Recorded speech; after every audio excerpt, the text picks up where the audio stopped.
Para analizar el tema en detalle, tenemos en este momento en vivo al analista venezolano Osvaldo Ramírez, quien como cada martes nos acompaña en nuestro espacio para aclarar todos estos temas que son noticias y que impactan a la comunidad de América Latina. Osvaldo, gracias por acompañarnos el día de hoy. Quisiera conocer qué te ha parecido esta transmisión, este informe presentado por Isabel Santos. Parece un poco incómoda con la pregunta de algunos periodistas en relación a por qué no se había presentado el informe final desde Venezuela, como estaba estipulado inicialmente, si se le revocaron o no los permisos para entrar al país, si el CNE se había pronunciado con respecto a la recepción de esta documentación. ¿Cuál es tu análisis? Bienvenido. Buenos días, Mario, y feliz mañana para todos. Mira, Igual. primero destacar que la labor que acaba de culminar de la jefa de la misión electoral de la Unión Europea claramente demuestra dentro del marco de la imparcialidad que efectivamente llevaron a cabo una labor y que ese informe que ellos caracterizan como no vinculante, como efectivamente suelen ser los informes de observación electoral, le da paso o permite decir que claramente se avanzó en relación con los procesos que se llevaron a cabo en el 2018 y en el 2020. Ella comienza destacando que hay o hubo un CNE que tenía al menos participación de otros sectores distintos al oficialismo, en primer lugar. Segundo, que hubo mayor acceso y mejores procesos de auditoría, lo que efectivamente brinda legitimidad y brinda transparencia sobre el proceso técnico de la elección, pero que además vuelven sobre una cantidad de elementos que nosotros hemos estado viendo en el pasado, y esos elementos van asociados en primer lugar a la capacidad relativamente limitada que tiene el CNE de normar absolutamente todos sus procesos debido a la influencia que se vio del Tribunal Supremo de Justicia, debido al tema ligado a la Contraloría General de la República y las inhabilitaciones administrativas, y además de ello, ligado a esa fusión del gobierno, el Estado y el partido en momentos electorales que prácticamente avasallan todo el espectro comunicacional por un lado, pero también generan situaciones que ponen de manifiesto que están dispuestos a hacer lo que sea necesario con tal de mantener el poder. Y destaco inicialmente este tema porque las recomendaciones que se dan, yo creo que no son novedad, no hay nada que no se haya observado desde el año 2004 en adelante. Simplemente lo hacen ahora como un organismo totalmente independiente. Ahora, Osvaldo, vemos una actitud muy protocolar, como tú bien lo decías, no podíamos esperar otra cosa. Normalmente es lo que suelen hacer.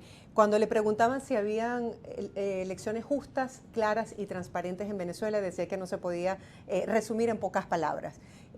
¿Tú crees que ese informe realmente pueda tener una trascendencia, pueda traer como colación un nuevo pronunciamiento de la Unión Europea sobre el caso de Venezuela? Se le va a dar al Consejo Nacional Electoral. Ella decía que no tenía comunicación con las autoridades venezolanas porque recibió la invitación del Poder Electoral y a ellos le entregaron este informe. ¿Crees que realmente vaya a tener una resonancia? Mira, yo creo que ella cumplió dentro del marco de sus funciones. Claramente su interlocutor era el Consejo Nacional Electoral y es solamente con ellos quienes tienen que tener esa relación de entrega del informe, no con otras autoridades, puesto que hay... Yo creo que si nosotros analizamos este proceso en retrospectiva, claramente se le permitió la conducción, que la batuta la llevara como tal esa institución del Consejo Nacional Electoral. Hay un detalle que viene de la mano bueno, qué puede hacer la Unión Europea a partir de ahora.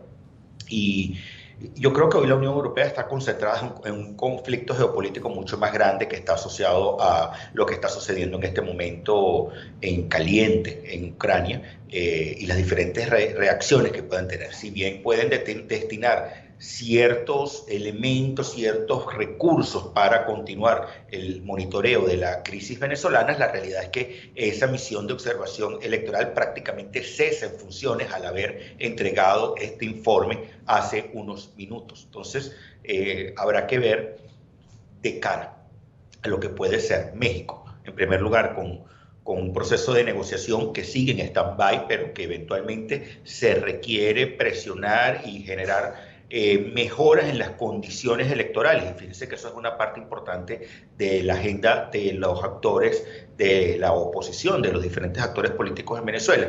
Y segundo, teniendo en cuenta que la elección técnicamente será en el 2024, pareciera relativamente lejano que pudiera darse este proceso en el cual la Unión Europea o los resultados de esta misión de observación electoral sean incorporados.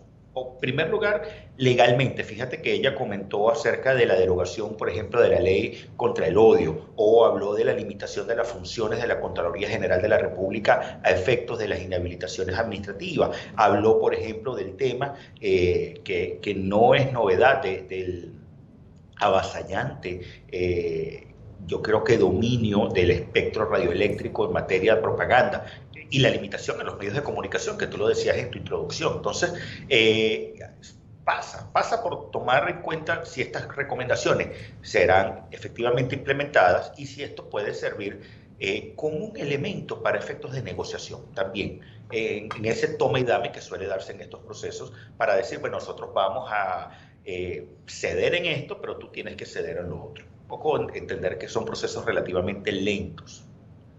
Así es. Osvaldo, dos temas que quería hablar contigo y conocer tu análisis que tienen que ver con la situación de Venezuela. El informe de Alex Saab, lo nuevo y las declaraciones de su esposa, y también el tema de esta investigación que han hecho más de 50 medios de comunicación, liderado también por The New York Times, sobre participación de empresarios venezolanos con este tipo de cuentas y específicamente personas vinculadas con PDVSA. No sé qué información nos pudieses compartir con respecto a esto.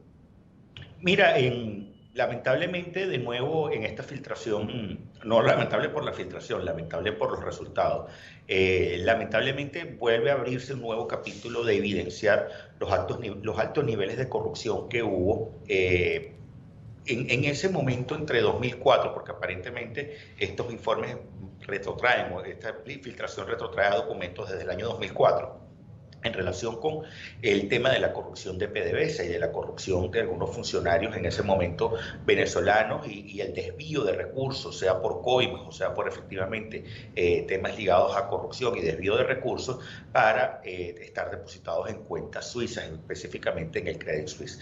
No es novedad, pues tuvimos en algún momento lo que sucedió con Pandora Papers, tuvimos en algún momento lo que significó la diferentes filtraciones que han habido y que yo creo que siguen evidenciando un gran flagelo mundial, porque yo no creo que no es un fenómeno lamentablemente solo de Venezuela, es un fenómeno mundial en el cual lamentablemente la corrupción es uno de los grandes males que está afectando. Ahora, las consecuencias potenciales de eso quedarán en manos de los organismos de justicia. En algunos países se sabe, como ejemplo en el caso de los Estados Unidos, que ha habido serias investigaciones para efectos de presionar todo lo que ha implicado el expolio de estos recursos a la nación y la persecución a unas personas, como lo se vio recientemente con el caso de Alejandro Andrade, que salió en libertad después de estar unos 3 años preso, o de otras personas en esquemas de corrupción que son mucho más grandes.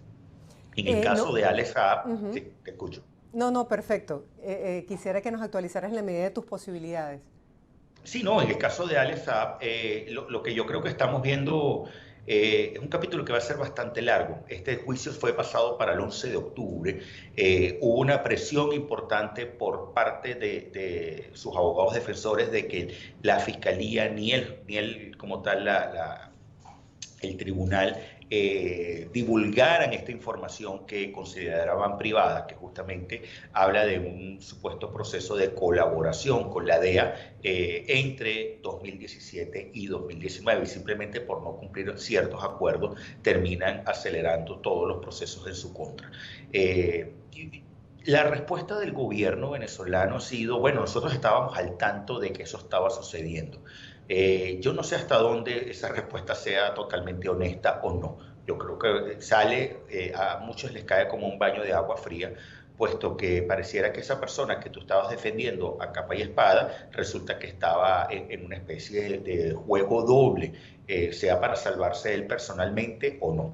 no hay que dejar de lado lo que está sucediendo con este caso en Colombia, ¿okay? En donde están salpicados la ex senadora Piedad Córdoba, en donde están salpicados un conjunto importante de actores políticos, que puede conllevar a que efectivamente estas redes de corrupción, estas redes de blanqueamiento de dinero, estas redes que lamentablemente generaron un proceso bastante crítico para muchos venezolanos que lamentablemente no recibieron esos productos de calidad, a pesar de que fue un producto relativamente masivo en esa intención de las cajas de alimentos a través de los CLAP, de los consejos locales de alimentación y producción, permitiera efectivamente decir parte justamente de ese flagelo de corrupción que hablábamos hace unos minutos.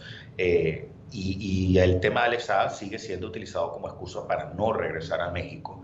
Habrá que ver si esto termina durmiendo el sueño de los justos o la narrativa termina siendo cambiada a otros temas que le interesen más a la población venezolana.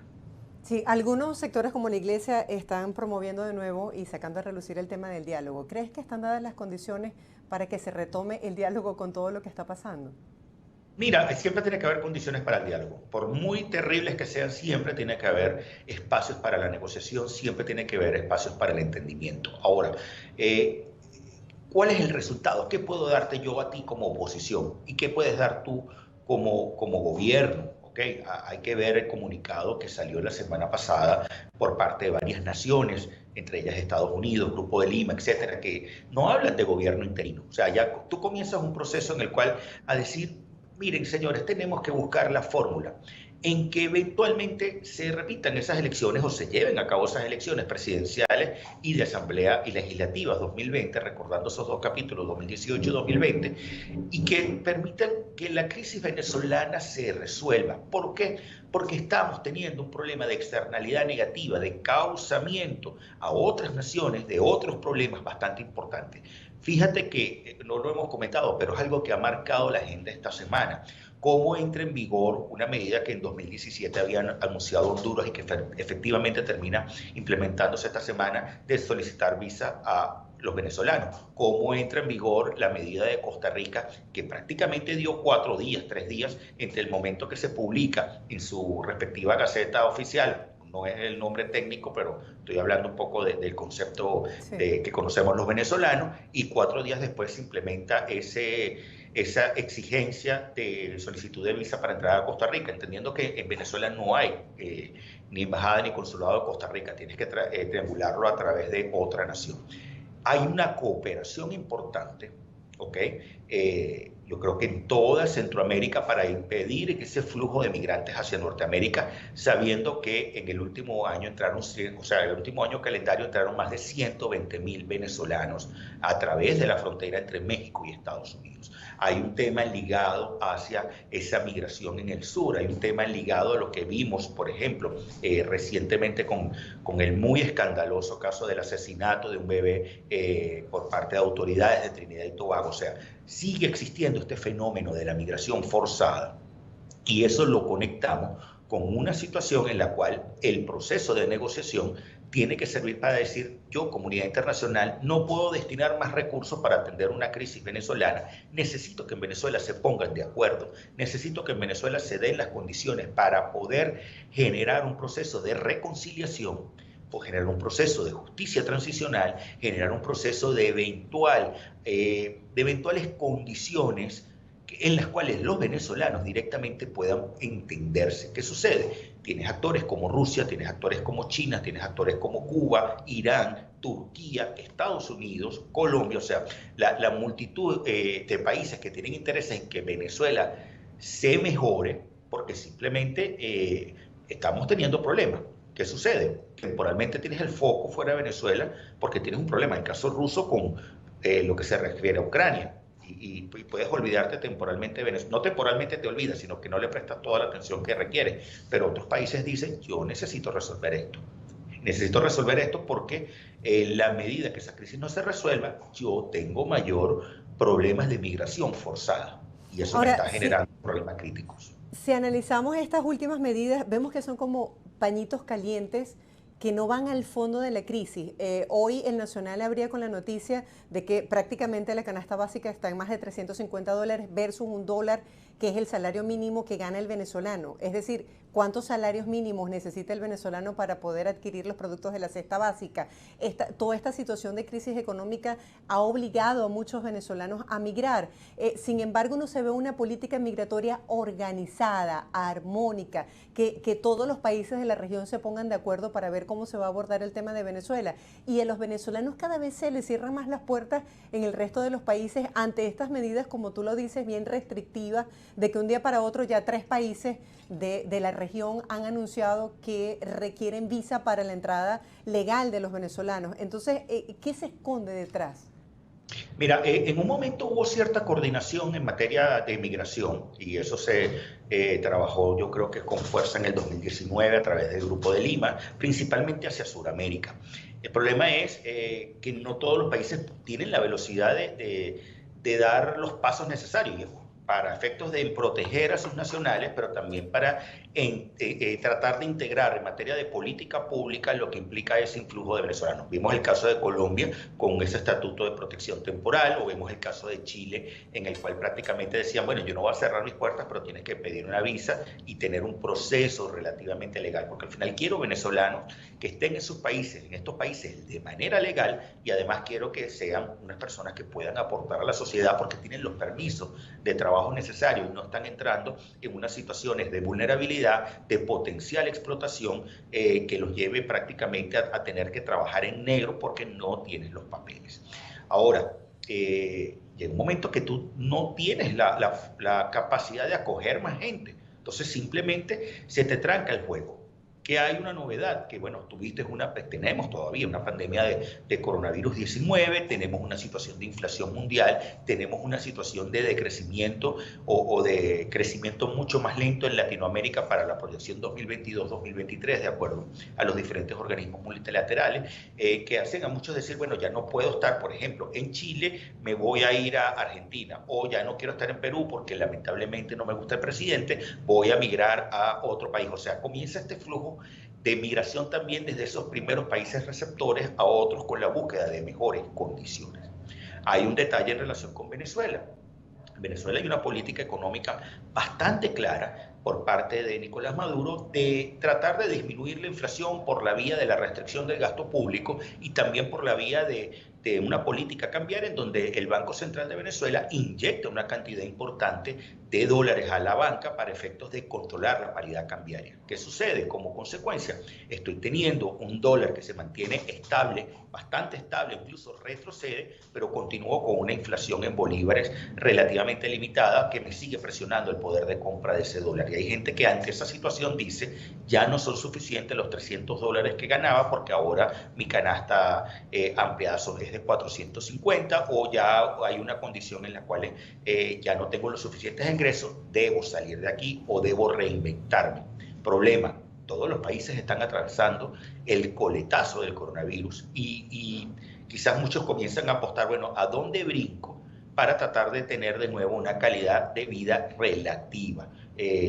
Sin entender lamentablemente las condiciones que están afectando desde Estados Unidos hasta Argentina, el caso argentino con una inflación importante, el caso chileno con una incertidumbre acerca de la constituyente, acerca del nuevo gobierno de Boric, o con el caso de Colombia con un potencial triunfo de Petro, a pesar de que todavía falta por definirse mucho en esa carrera electoral. Mucha gente comienza a interpretar, no quiero volver a vivir una Venezuela o un país en donde estoy como migrante que tenga esas características de socialismo o esas características de gobiernos de izquierda, prefiero moverme hacia otro lado. Y eso también termina presionando a todo el sistema, a todos estos migrantes para tratar de buscar nuevos destinos.